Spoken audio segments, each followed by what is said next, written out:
Hello, my name's Andrew. I'm a service tech from Synergy3, and today I'm going to talk about freezing coils. So before you make an expensive call, there's a few things you can actually check on before the tech actually comes and looks at things on the deeper end. So this is where your line set goes, and your coil's behind here. If you notice a bunch of water leaking out or ice spilled up here and you think it's just leaking, it could be freezing due to some very simple things. So first thing you want to check is actually your filter, because the #1 cause of freezing coils is usually airflow. And dirty filters can cause an obstruction in airflow.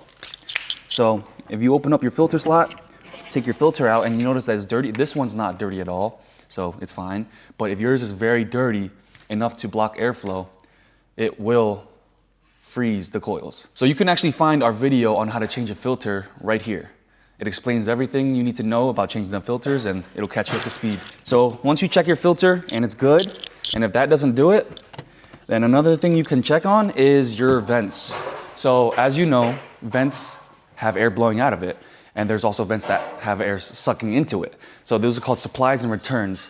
And what you want to look for is, if your supplies right there, these look a little different because we're in a training lab, but at your house, if you notice the vents that blow, if you block too many of them, it can also lead to enough obstruction in airflow to freeze the coils, especially your returns.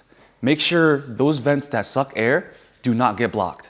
It could get blocked by pet dander, maybe you put something over it, or maybe, it's just dirty enough to block airflow. But bottom line is, just check these things before you call somebody, and you might save yourself a lot of money. So if you have any questions, you can definitely call us at Synergy3 Home Solutions. Number's right here.